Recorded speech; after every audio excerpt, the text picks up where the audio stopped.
The second act. Good afternoon, Earth. This is Adam Sturch broadcasting from the Mushroom Mansion, Taos, New Mexico, working on oil painting, leaving home. With science responding, albeit Alright, I have some bright colors mixed up as glaze for the most part. What we're going to do here is take an alizarin crimson, very translucent smear, and do these lacerations with sort of a glow.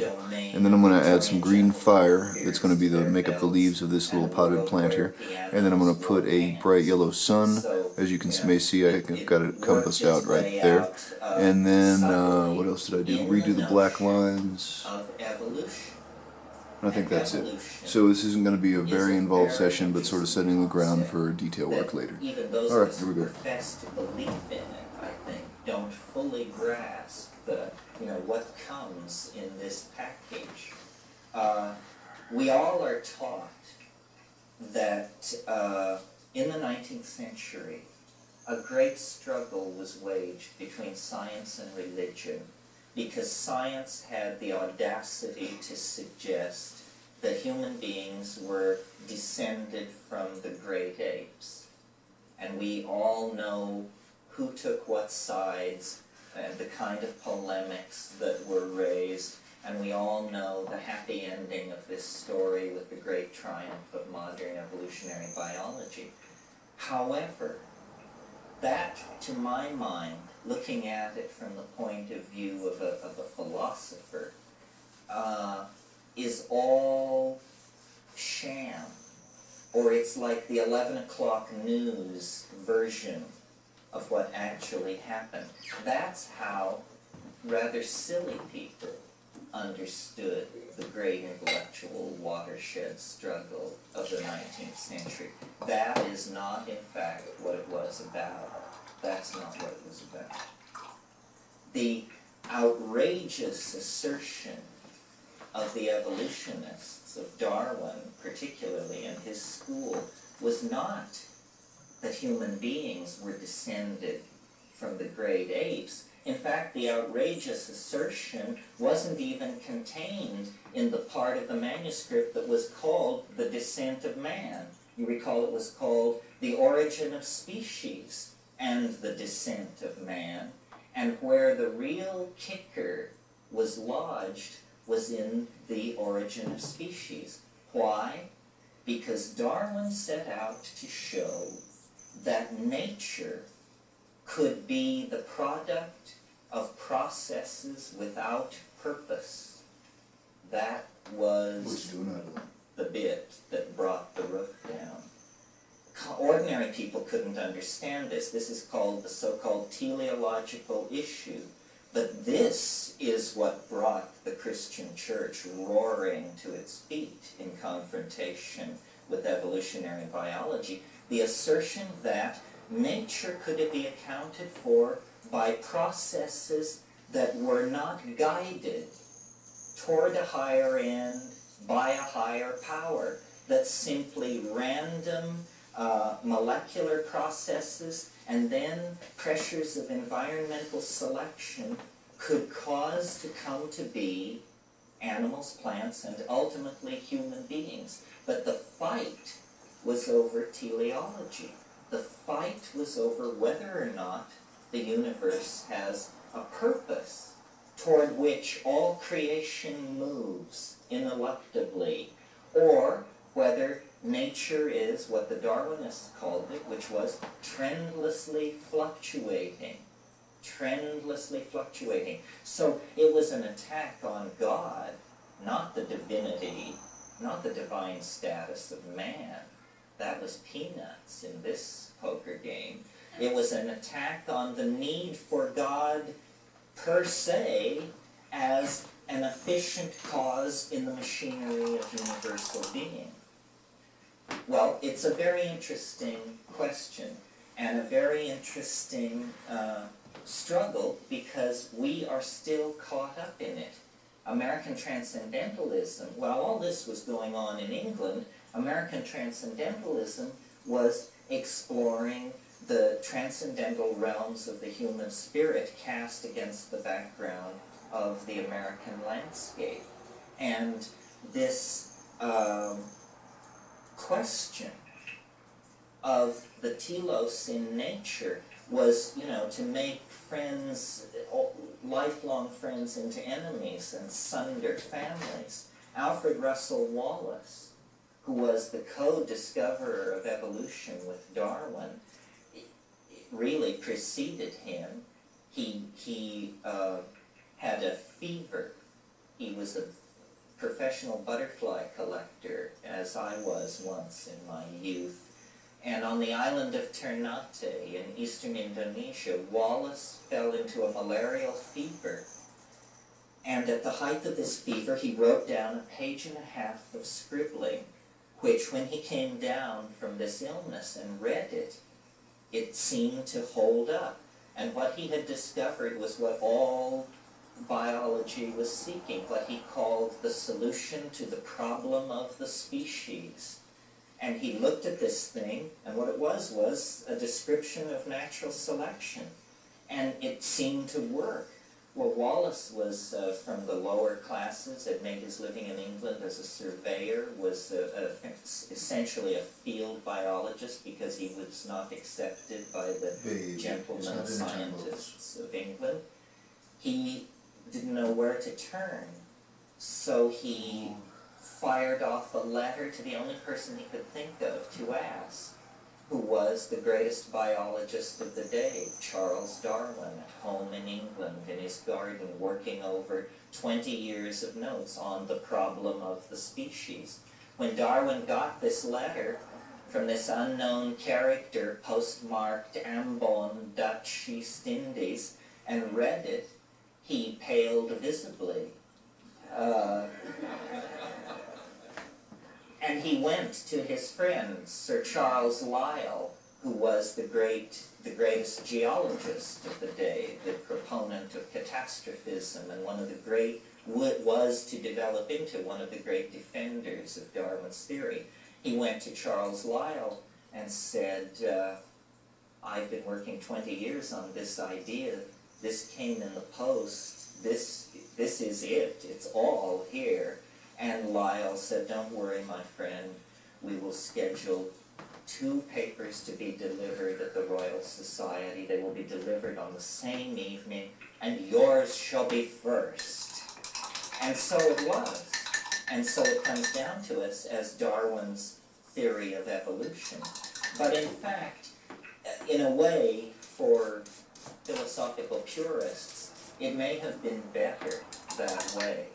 Because Wallace, who was in many ways a deeper thinker than Darwin, was a Fabian socialist, was fascinated by paranormal phenomena, as well as being interested in electricity, biogeography, and anthropology, truly one of the last of the great polymaths.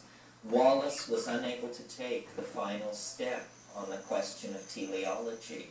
And he said, I cannot believe that random processes ameliorated by natural selection can give rise to a creature such as man.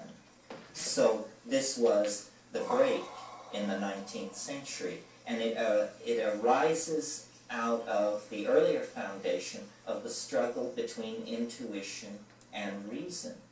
I mean, I think our intuition must place us in Wallace's camp, that there is a telos of some sort. There is an omega point toward which all creation, however unsteadily, moves. And it is because of this omega point that we do live in a cosmos and not a chaos, not simply a raging confusion, but something that is structured and ordered.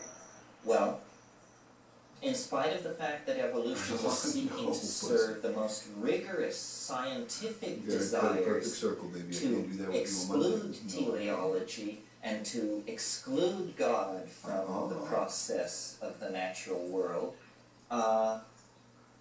it introduced a bizarre concept which cut against its own purposes. The concept is a kind of progress nature, where previously none had been. So that from Aristotle to the 19th century, what you have as a theory of nature is what's called the great chain of being, or the great ladder of being. And it stretches from God through the archangels, the seraphim, the cherubim, down man, then the animal kingdom, the vegetable kingdom, so forth and so on. But it is imagined as static, as put in place by the fiat lux of creation, set in place for all time. What Darwin did was to see it as not a great chain of being, but as an escalator of being. He added the notion of progressive movement toward higher and higher forms, more and more complex manifestations of the intrinsic ingression of novelty into actual events. And this idea is very, very interesting and cogent and pregnant with possibility for all of us and our world.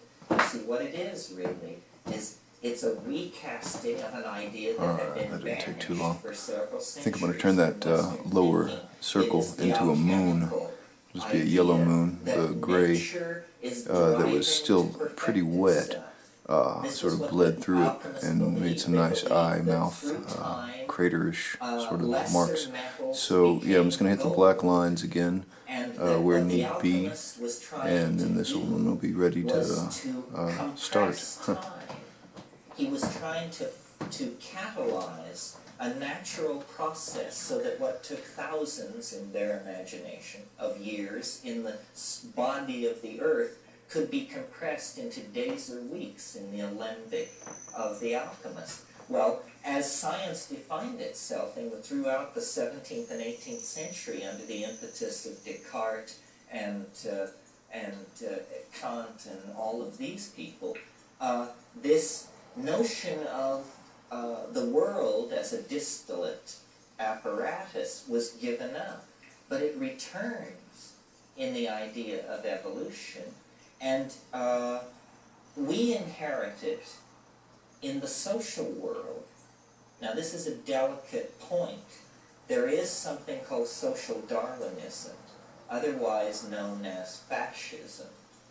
Social Darwinism uses a very vulgar understanding of evolutionary dynamics to justify class oppression by saying that it must be right that some people have their foot on other people's necks, because isn't this what nature is about? Struggle of the fittest and survival of the longest fang, the swiftest claw, the sharpest tooth. Well, the answer is no, absolutely not. This rests on an understanding of nature that was in vogue 150 years ago, that is not in vogue now. That's what you see when you look at nature in the human dimension. But when you analyze nature as an integrated system of chemical reactions, gene transfer, catalytic self-regulating activities, hypercycles of energy, nutrients, and metabolism, when you analyze nature from that point of view, you see that it seeks to maximize cooperation, connectedness, mutual interdependability is the thing which holds the whole thing together. And the species that is most successful is not the species that can dominate all others. It's the species that can make itself indispensable to all others. Look at the evolutionary success of the bacteria. You know, they settled in for the long haul, and no higher form of life can operate without them. And so the possibility of bacteria becoming extinct is laughable. And they'll be the last to go because they have made themselves indispensable. This idea then of evolution has strongly entered the human world, and science hates this. I had somebody once say to me, if it doesn't involve genes, it ain't evolution. And you should not use the word evolution to describe progressive change. They didn't like that. They said evolution is a technical term used by biologists, and it applies to genetic material only. Books do not evolve, social systems do not evolve, corporations, relationships do not evolve. This is a misuse of the word. Well, since then, evolutionary thinkers like C.H. Waddington, Eric Jantsch, Wes Churchman, Paul Feyerabend, Irvin Laszlo have, I think by the sheer force and volume of their writings, overwhelmed this notion and reclaimed evolution as a much broader concept than it was understood to be in the 19th century. Evolution is now understood to be the triumphant march out of chaos into order, connectedness, self-expression, and self-reflection that begins with the first moments following the Big Bang. In other words, we have we have atomic evolution, evolution of atomic systems as electrons settle down into stable orbits. We have chemical evolution into more and more complex molecular forms, which finally become polymers. These polymers further evolve into complex intergetic systems capable of self-replication, motility, and eventually, the writing of operas. So what we see when we look at the universe is that you have to be blind to this progressive tendency that has worked its will with the random plasma of pure electrons, with the chemistry of stars, with the molecular chemistry of primitive planets, with plant and animal life, with human epigenetic coding systems, carving, dance, ritual, vocalization, magic, and this process proceeds right up into the 20th century with this phenomenon that we all give some credence to, the notion that we are living in a period of compressed time. Well, so what are we to do with that? I think what we have to do is begin then to design this process. It is now moving fast enough that it is within the ken of each one of us to see progressive consolidation of change taking place in the world around us. We as human beings, I think, are destined to be the design and control element in this thing, in this global Gaian process. Never mind that we have done it so badly up to now, because now, meaning the 20th century, is a completely different kind of epistemic world than any world that preceded it. And to the degree that we can shed the inherited behavior patterns of previous centuries, previous cultural styles, and actually take hold of the tools present at hand, we can guide and control this evolutionary process. Culture, as it is in a sense the software of the infrastructure of the global civilization, which is the hardware. We don't need to make major design revisions in the hardware. The hardware is how we produce and move around food, how we produce energy. The major restructuring there is simply a matter of cleaning it up, making it more efficient, less toxic, less enslaved to the notion of making a buck, more enslaved to the notion of serving human needs. So the hardware structure can be pretty much redesigned along the lines that are clear to even the engineering mentalities among us. What is not so clear is that culture can be redefined as software and radically rewritten so that it runs much more smoothly. Now notice that I did not say that we were software or hardware. We are neither. We are the user. And this is the important thing to remember. We are not scripting ourselves into some kind of machine future. We are designing the future that we want to have rather than allowing the blunders of our grandparents to dictate the kind of future we will have. We're very late waking up to the necessity for this. This is because we tend to operate along very short-term goals. It's very hard for us to put in place a project that looks 40 or 50 years ahead. It was interesting, a couple of years ago there was an article in the Whole Earth Review about a chapel at Oxford that the main beam of this chapel, which was an oak beam about so by so, was rotted through with worms and had to be replaced.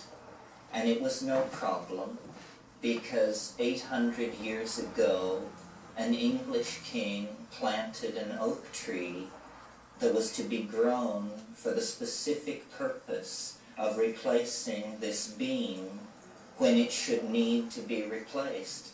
And so this 750-year-old oak tree was cut and the beam hewn and put into place.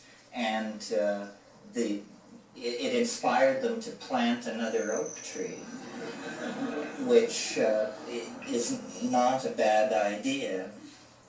Okay, well, so that's maybe enough about evolution. Now I want to talk about revolution, which is also in the solsticial theme, because what the solstice marks is the return of the heliacal rising of the sun to a certain fixed star against the background of fixed stars in our calendar system. What it really celebrates is the longest day of the year, the day when the sun makes its most northerly, its deepest incursion into the northern latitudes. It's interesting, the theme of revolution is dealt with in the I Ching, and since, of course, the I Ching was one of the 5 Confucian classics, you might turn to that passage expecting a discourse on political reformations. And when you look at the hexagram revolution, it says nothing about political guidance to revolutionaries. It says instead, the magician is a calendar maker. He measures the seasons and he sets them right. And so the last idea, maybe, that I want to leave with you tonight is a few thoughts about the calendar, because I have fastened on to the calendar as an interesting vehicle for changing people's conceptions of reality. I don't think we realize how thoroughly our worldview is dominated by the unconscious preconceptions that are built into our so that gets the line work a little cleaner. The Chinese Some glazes applied, start building up some light absorption, and gets the green tree fire kind of thing there. And all in all, it's a bit more solid.